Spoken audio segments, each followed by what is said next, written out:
Hello everyone, how are you? Hope you are all fine. Okay, तो आज हम statics के चैप्टर नंबर 5 स्टार्ट करने वाले हैं, जो है प्रेजेंटेशन ऑफ डाटा। ओके, तो प्रेजेंटेशन ऑफ डाटा, सबसे पहले हम जान लेते हैं कि प्रेजेंटेशन क्या होता है। Okay, what is presentation? Presentation is an exhibition of a data in such a clear and attractive manner that this easily understood and analyzed। मतलब प्रेजेंटेशन एक ऐसा एग्जीबिशन होता है, मतलब ऐसा इस तरीके से किसी चीज को, जो हमने डाटा कलेक्ट किया है, जो भी हमारे पास मटेरियल्स है, जो भी हमारे पास रॉ डाटाज है, जिसके बारे में हमने लास्ट क्लास में या लास्ट वीडियो में बात किया था, उनको इस क्लियर और अट्रैक्टिव मैनर में प्रेजेंट करना कि वो आसानी से समझा जा सके, इजीली अंडरस्टूड, और उसको एनालाइज किया जा सके, कोई कंक्लूजन निकाल सके या कोई भी समझ सके आसानी से। तो इसे प्रेजेंटेशन कहते हैं। प्रेजेंटेशन दो टाइप्स के होते हैं। पहला है प्रेजेंटेशन तीन टाइप के होते हैं। पहला है टेक्सचुअल। टेक्सचुअल जो प्रेजेंटेशन है वो presented in a form of text. It is presented in a form of text suitable when a quantity is not very large। तो टेक्सचुअल प्रेजेंटेशन वो फॉर्म होता है प्रेजेंटेशन का जिसमें क्वांटिटीज जो होती है वो ज़्यादा लंबी नहीं होती और सिर्फ टेक्स्ट के फॉर्म में उसको सबमिट कर देते हैं। बाय चांस फॉर एग्जांपल हम किस चीज़ का ले लें कि हम एक मैगजीन पढ़ रहे हैं और उस मैगजीन में टोटल प्रोडक्शन दिए हुए हैं, लिखा हुआ है कि भाई इस एरिया में प्रोडक्शन दिया हुआ है, इतना प्रोड्यूस हो रहा है, इतना कंजम्पशन हो रहा है, हर एक चीज़ वो मैगजीन में दी हुई है पर रिटर्न फॉर्म में दी है। कोई ऐसा अट्रैक्टिव, मतलब अट्रैक्टिव तो रहेगा ये भी, लेकिन ज़्यादा क्वांटिटीज नहीं मेंशन होंगी टेक्सचुअल। तो पूरे टेक्स्ट के माध्यम से लेख है, आप एक समझ लीजिए कि ऐसे के समान आप उन चीज़ों को लिख सकते हैं और उसे टेक्स्ट के थ्रू आपने बता दिया है ऐसे या पैसेज बना करके, या कुछ आपने आर्टिकल छाप दिया, उसमें आपने पूरा प्रेजेंटेशन बता दिया गया छोटी सी क्वांटिटी को, ज़्यादा लार्ज क्वांटिटी को मेंशन ना करते हुए। तो ये टेक्सचुअल प्रेजेंटेशन होता है। इसकी सुटेबिलिटी भी यही है कि ये सुटेबल कहाँ पे होता है भैया? देखा, suitable when the quantity is very not very large. तो जहाँ पे क्वांटिटी बहुत कम होती है वहीं ये सुटेबल होता है। इसके कुछ डीमेरिट्स हैं। डीमेरिट जैसे लॉन्ग टाइम टू फाइंड। तो अगर हमको कुछ काम नहीं जाना होगा तो हमको पूरा पैसेज पढ़ना पड़ेगा शुरू से आगे तक, तो उसमें से हम लोगों को समय लगेगा किस चीज को डिडक्ट करने में, कुछ चीज को फाइंड करने में। तो कंक्लूजन निकालने में टाइम लगता है। Find the conclusion is take a long time. Okay, then boring होगा। कितना देर पढ़ेंगे आप? भाई साहब 5-10 पेज का है तो ठीक है, ज़्यादा पेजेस के हुए तो, पर थीसिस हुए तो, जैसे थीसिस जो होते हैं ना वो भी एक टेक्सचुअल प्रेजेंटेशन है, तो वो थीसिस को पढ़ने में आपको बहुत टाइम लग जाएगा उसको, तो बोरिंग हो जाता है इंसान, ठीक है। और थर्ड है not suitable for the quick decision. अगर जल्दी डिसीजन लेना है, आपका समय कम है, डिसीजन जल्दी लेना है, तो ये क्विक डिसीजन में काम नहीं आता, ठीक है। तो ये हो गया टेक्सचुअल। सेकेंड है टेबुलर, मतलब टेबल के माध्यम से प्रेजेंटेशन को बताना, ठीक है। तो टेबुलर कैसे होता है? It is an orderly arrange of data in a row and column, ठीक है। तो टेबुलर प्रेजेंटेशन क्या होता है? इसमें डाटास को टेबल के फॉर्म में ऑर्डरली अरेंज किया जाता है, सीक्वेंस के फॉर्म में अरेंज किया जाता है रोज एंड कॉलम्स में। रोज क्या होता है? वर्टिकली होती है। आप लोगों ने देखा होगा जब स्कूल में लाइन लगा देते हैं इसको रोज कहते हैं, तो एक के पीछे एक। तो ये क्या होता है? ये लंबी रोज कहलाती है। कॉलम ये है, ठीक है। तो रोज एंड कॉलम हॉरिजॉन्टल होता है और रोज लंबी होती है, ठीक है।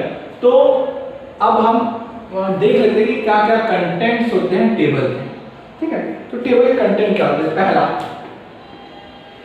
टेबल नंबर लिखना जरूरी है कि टेबल नंबर कौन सा है, कितने नंबर का टेबल है, 1 है, 2 है, 3 है, 4 है। कई लोग 1 A 2 अल्फाबेट्स भी इंक्लूड करते हैं टेबल्स में। तो वो टेबल कौन से नंबर का है? सेकंड उसका टाइटल, ठीक है।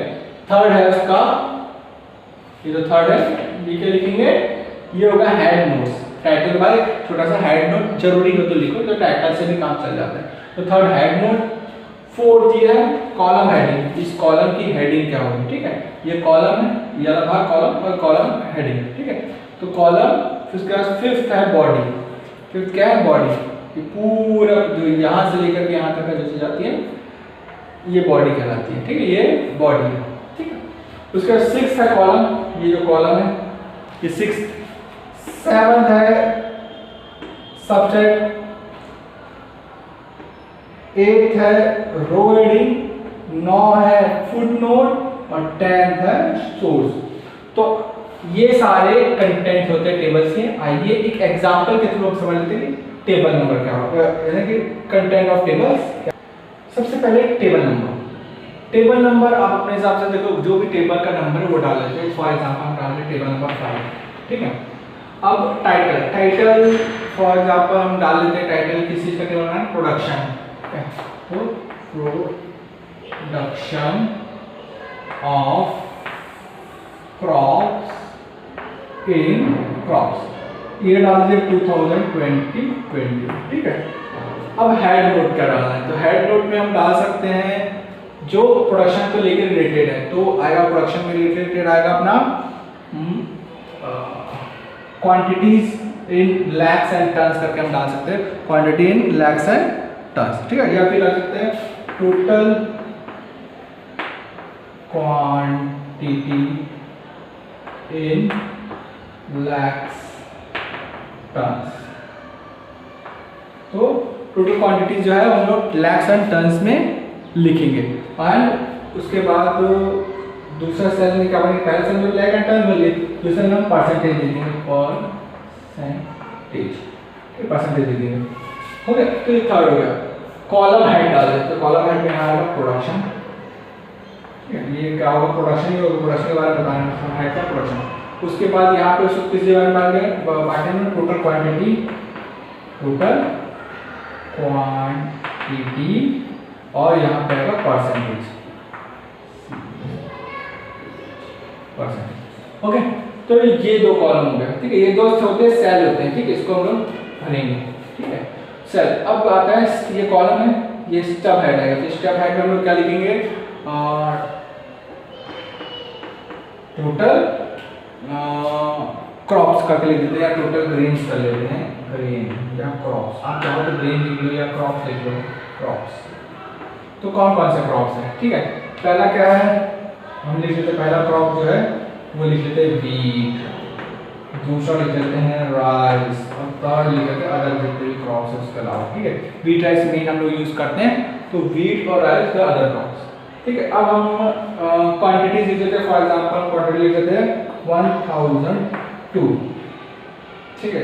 तो इसकी क्वांटिटी होगी 984 और इधर लिखते हैं 670, ठीक है। तो ये हमने क्या लिखा, टोटल क्वांटिटी लिखी। यहाँ पे एक और बनता है, ये बनता है टोटल काउंट, ठीक है, टोटल, ठीक है, हो गया। परसेंटेज अगर निकालेंगे तो पहले से टोटल कर लीजिए, तो क्या होगा 2757। परसेंटेज निकालना आपको आता है, 11th के बच्चे हो तो परसेंटेज आराम से निकाल लोगे, इंटू 100 टोटल जो है बताया था आपको 1102/2757 इंटू 100, ऐसे ही सबका परसेंटेज निकालना है। तो इसका परसेंटेज कितना आएगा 39.97%, इसका कितना आएगा 35.70%, इसका आएगा 24.33%। टोटल करोगे तो इसका 100 ही आना चाहिए, कितना चाहिए 100, तो टोटल 100% से हम लोग कर रहे हैं। तो ये टेबुलर फॉर्म हो गया। फुट नोट्स, तो फुट नोट में हम थोड़ी बहुत चीज़ें लिख सकते हैं, जैसे कि क्या लिखेंगे, अदर, इन अदर ग्रुप लिख देंगे, मान लीजिए लिखिए in other crops, in other crops many other crops are included, so many crops are included, many crops are included, ठीक है, many crops are included। Source, अब ये को कहाँ से मिला है, डाटा कहाँ से आया है, तो हम मान लेते हैं हमको data economic survey, economic survey 2020-21 से हमने ये डाटा उठाया है। तो ये कहाँ से मिला? फुटनोट्स कुछ एक्स्ट्रा पॉइंट्स आपको लिखने, जैसे अदर क्रॉप में हमें पल्सेस है, पीस है, ग्राम्स है और ज्वार बाजरा सारे इंक्लूडेड है, ठीक है। उसके बाद रोज में क्रॉप्स के नाम आएंगे, सब हेड में टोटल जो क्रॉप्स है जितने क्रॉप्स रहते हैं वो, कॉलम्स हो गया, बॉडीज आप जानेंगे इसमें नंबर्स आएंगे। उसके बाद कॉलम हेडिंग में प्रोडक्शन, उसकी सब हेडिंग मान लीजिए तो टोटल क्वांटिटी और परसेंटेज। थर्ड में हम लोग क्या लिखेंगे? Head note, total quantity in lakhs, tons and percentage. Title क्या? Production of crops in 2020-21। Table number 5। तो इस तरह से टेबलर रिप्रेजेंटेशन होता है। वो ये क्लियर हो गया। आगे छोटा सा और टॉपिक कर लेते हैं। तो आइए स्टूडेंट, अब हम फीचर्स ऑफ गुड टेबल, एक अच्छे टेबल बनाने के क्या क्या फीचर्स होते हैं उसे देखते हैं। इसी टेबल के थ्रू हम फीचर्स समझने की कोशिश करेंगे। वैसे आपकी बुक्स में और बहुत सारी बुक्स में बहुत सारे फीचर्स दिए गए, कम 14, 15, 10, ठीक है। तो इतना नंबर का क्वेश्चंस कभी पेपर में आता नहीं, क्योंकि स्टैटिस्टिक्स एक प्रैक्टिकल सब्जेक्ट है, इसको प्रैक्टिकली ज़्यादा शो करना होता है, तो थ्योरेटिकल पार्ट ज़्यादा नहीं आता। तो जितने नंबर का आएगा मैक्सिमम आप मैंने 7 लिख दिए जो मुझे इंपॉर्टेंट लगे। आपको अगर कोई इंपॉर्टेंट लगता है बुक के हिसाब से तो आप उसे ऐड ऑन कर सकते हैं। वैसे 5 से 6 सफिशिएंट होंगे फीचर्स ऑफ गुड टेबल बताने के लिए। एग्जाम पॉइंट ऑफ व्यू से आप 5 से 6 पॉइंट लिख सकते हैं अच्छे टेबल से। तो पहला है आइडियल साइज। पहला क्या होना चाहिए? Ideal size. जो साइज है टेबल का वो मेरे को आइडियल होना चाहिए, ना तो ज़्यादा बहुत बड़ा ना ज़्यादा छोटा, अंडरस्टैंडेबल हो कि भाई हम आसानी समझ सके और छोटे से में हम कंप्लीट चीज़ों को अरेंज कर सकें, ठीक है। तो आइडियल साइज होना चाहिए। सेकेंड है कंपेरिजन, कंपेयर कर सके, आराम से कंपेयर कर सके व्हीट कितना है, राइस कितना है, अदर क्रॉप क्या है, कितने परसेंटेजेस हैं उसके, और हर एक चीज आराम से टोटल कितना आ रहा है, तो हर एक चीज कंपेयर कर सके। कंपैरिजन आसान हो टेबल में, ठीक है। थर्ड सिंपल हो, बहुत ज्यादा सिंपल होना चाहिए टेबल, ज्यादा कॉम्प्लेक्स नहीं होना चाहिए। इकोनॉमिकल मतलब ज्यादा पैसा ना लगे, और अट्रैक्टिव होना चाहिए। दिखने में क्या होना चाहिए? अट्रैक्टिव। हर एक चीज स्पेसिफिकली देनी चाहिए कि टेबल नंबर क्या है, टाइटल, हर चीज को अट्रैक्टिव आपको बनाना है, अट्रैक्टिव होना चाहिए टेबल, ठीक है।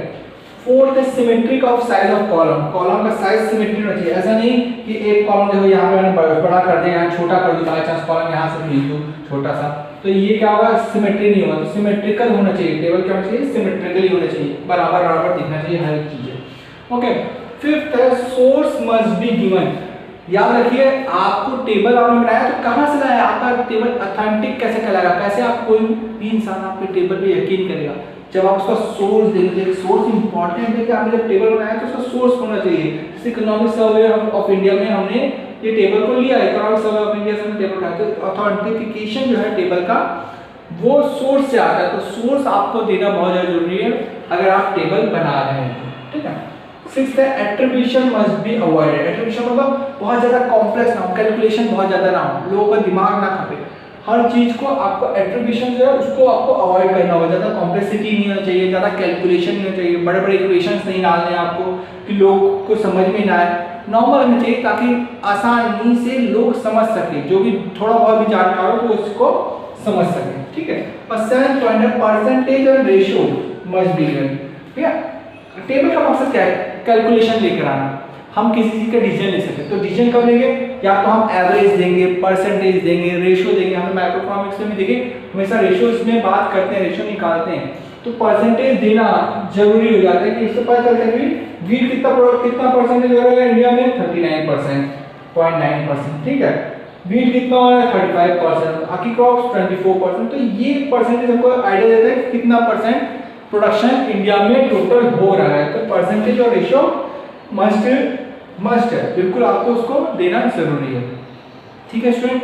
तो ये छोटा सा टॉपिक जो है टेबलर फॉर्म जो था प्रेजेंटेशन का, उसको हमने आज वीडियो में कंप्लीट किया है। तो अगर आपको ये वीडियो अच्छा लगा है तो लाइक करें, कमेंट करें, चैनल को सब्सक्राइब करें, अपने दोस्तों को शेयर करें ताकि मैं भी मोटिवेट हूँ और आपको और अच्छे से समझा सकूँ। Thank you student.